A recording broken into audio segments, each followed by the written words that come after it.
Hey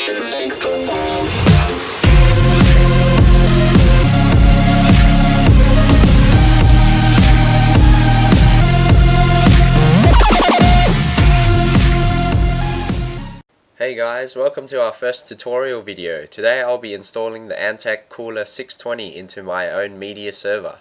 Just quickly before I go on to showing you how to install it, let's have a look at what it comes with. I've already unboxed this, so I'm sorry to those who wanted to see that part, but I'll be going through all the stuff that's included. First we have the CPU block with a pump built in inside.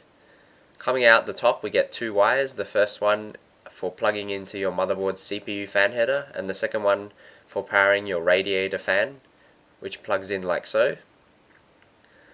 Sensors in the unit will actually control the speed of the fan so that the system remains quiet. Now you're probably wondering why I have a Corsair fan here. No, it does not come with the Kuhler 620. Whoops, it's upside down. The reason I chose this fan is because it has larger blades than the included Antec fan, and this will be better at pushing air through the dense fins in the radiator. Moving on, we have the Intel mounting hardware. First is this plastic backplate. Flipping it over, I'm not sure if you can see this, but Antec has actually labeled the holes so that you know where to put the threaded inserts.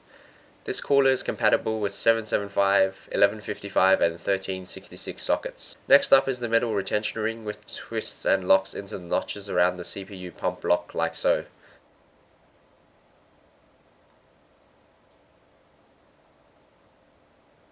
Up here we have the rectangular looking AMD mounting hardware. You're probably wondering what these plastic things are. Cleverly, Antec has colored these green for AMD and blue for Intel. These are spacers which go onto the retention ring and provide holes for guiding the screws. There's one for each corner, and they easily snap in like so.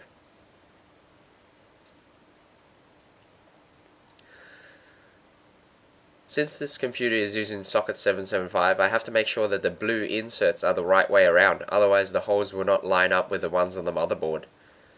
So this forms the first step on the install process. I will just quickly put these into the retention ring. Once that is done, grab the backplate and push these metal threaded inserts into the correct holes.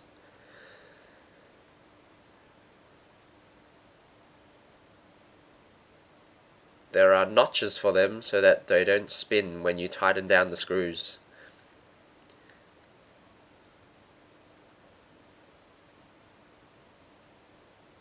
Next up, put in the mounting screws in halfway into the blue plastic mounting holes so that you don't have to fumble around with them when I get onto mounting the block.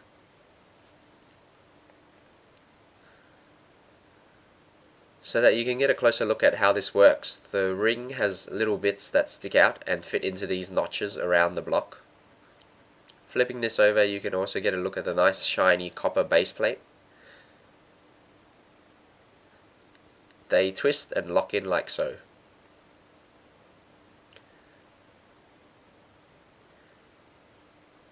Give me a moment now while I'll quickly flip over the computer and get on to the next part.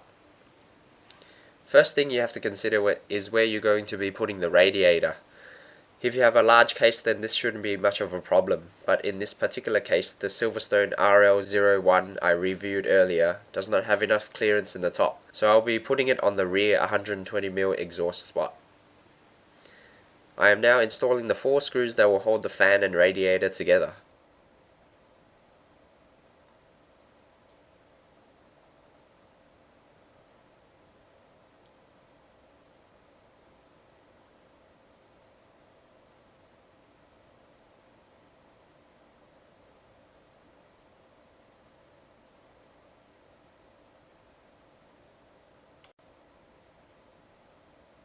Also a handy tip, if you check on the side of the fan, there are usually arrows telling you which way the air flows.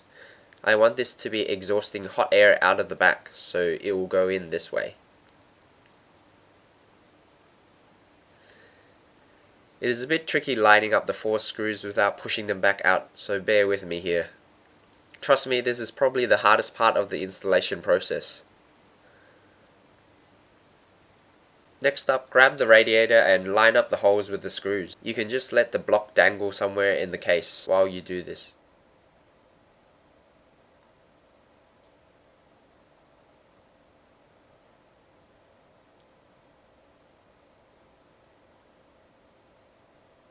After you are sure that it's secure, apply thermal paste onto the CPU. The block comes with pre-applied paste, but I cleaned it off with alcohol as I prefer to use Arctic Silver 5. This is what is used on all our systems here at Maximum PCs. Apply a small rice grain sized amount onto the middle of the CPU. No spreading is required. Flipping the computer around to the back now, we can install the plastic backplate we prepared earlier. Because of the limited clearance for the top two holes, I will have to pop out the metal inserts a little bit and push them back in once the backplate is in. Hopefully it should stay once it's installed.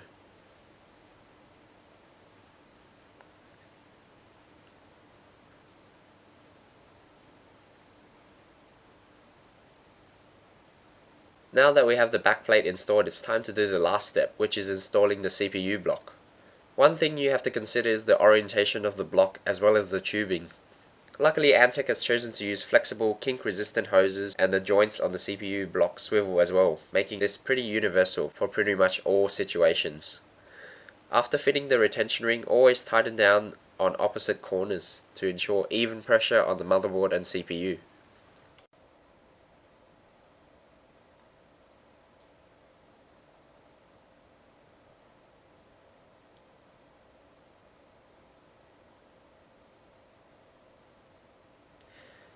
You may need to also hold the backplate from behind like I am here, so that you can tighten the screws down better.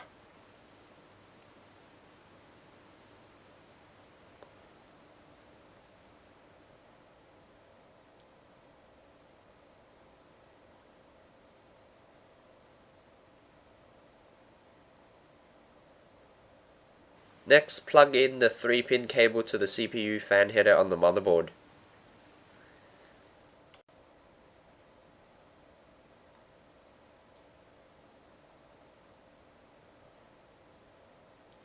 And then the radiator fan into the other cable.